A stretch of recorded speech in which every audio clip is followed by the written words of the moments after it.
सभी श्रोताओं का हार्दिक स्वागत, अभिनंदन।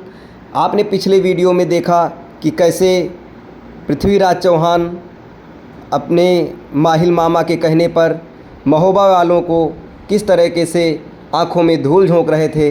अब बढ़ते हैं उसी कहानी के आगे। माहिल मामा फिर चुगली करके पृथ्वीराज चौहान के पास पहुंच गया। बोला, महोबा वालों से कहो कि समझौता पहले करना होगा, फिर ब्याह करना होगा। उदल ने राजा परिमाल से जाकर कहा। परिमाल राय पालकी पर सवार होकर आए। समझौता का अर्थ है समधियों का मिलन। समधि अर्थात वर के पिता और कन्या के पिता की भेंट है समझौता। पृथ्वीराज के मुकाबले राजा परिमाल बूढ़े थे, शस्त्र भी त्याग चुके थे, इसलिए उन्होंने उदल से कहा कि कोई धोखा ना हो जाए। उदल और मलखान ने तब आल्हा से कहा कि समझौता आप करें, क्योंकि बड़ा भाई भी पिता समान ही होता है। इस प्रकार आल्हा तैयार होकर अपने पंच सावध हाथी पर सवार हो गए। उदल अपने बैंदुल घोड़े पर और मलखान अपनी घोड़ी कपूतरी पर सवार हो गए। द्वार पर पृथ्वीराज से मिलनी करनी थी। नीचे उतरकर आल्हा और पृथ्वीराज आपस में गले मिले। पृथ्वीराज ने छाती मिलाते ही जान लिया कि देव कुंवरी के पुत्र सचमुच महाबली हैं। उन्होंने कहा, जो भी आभूषण चढ़ाने को लाए हैं वे सब दे दो, ताकि भांवर का कार्य शुरू किया जाए।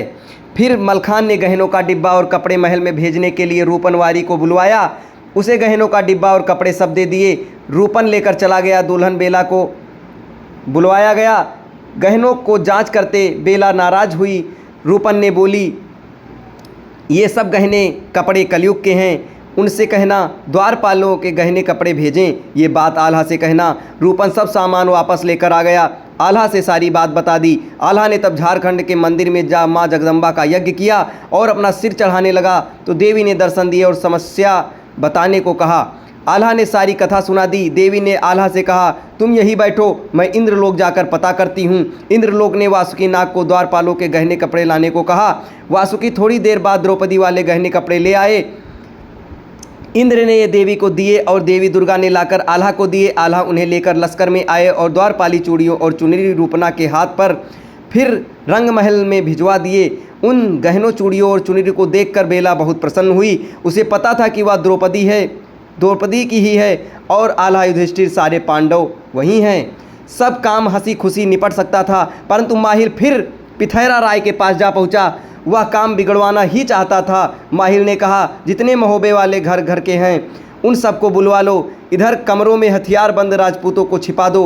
सबको मंडप में बिठाकर सिर कटवा लो। अब क्या था, मोती के हाथ सूचना आल्हा के पास भेज दी। उदल ने लश्कर तैयार करना चाहा तो मोती ने कहा कि रिवाज यह है कि केवल घरौआ ही जाएंगे।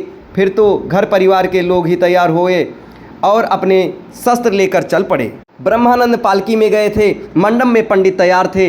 अक्षत फेंक कर वर का स्वागत किया और चौकी पर बैठाया। बेला से गठबंधन करवाया और हवन प्रारंभ कर दिया गया। मंडप में भी युद्ध होना जरूरी था। तिलक की चिट्ठी में ही खुलासा कर दिया गया था। भांवर पड़नी शुरू हुई तो सूरज ने ब्रह्मानंद पर तलवार से वार कर दिया। जगनिंग ने तुरंत अपनी ढाल अड़ा दी। फेरा पूरा हो गया। दूसरा फेरा पड़ने लगा तो पृथ्वीराज के दूसरे पुत्र चंदन ने चतुराई से वार किया। दूसरे वार को देवपाल ने बचा लिया। तीसरी भांवर शुरू हुई तो मर्दन ने तलवार घुमाई। मन्ना गुजर ने इस चोट को अपनी ढाल अड़ाकर नाकाम कर दिया। चौथी भांवर पर सरदन ने वीरता से कटार मारी तो जोगा वीर ने वार ओट लिया। पांचवें फेरे पर बेला के भाई गोपी ने हाथ आजमाया तो भोगा आगे अड़ गया। छठवीं भांवर पर पारत ने खांडा चलाया तो स्वयं उदल ने अपनी ढाल पर रोक दिया। सातवें फेरे पर ताहर भाई ने ब्रह्मानंद पर चोट करी तो वीर मलखान ने संभाल ली। इतनी बाधाओं के होते हुए सातों भांवर पूरी हो गई। इसके आगे की कहानी, विदाई की कहानी आपको अगले वीडियो में बताई जाएगी। तब तक हमारे साथ बने रहें। जय हिंद।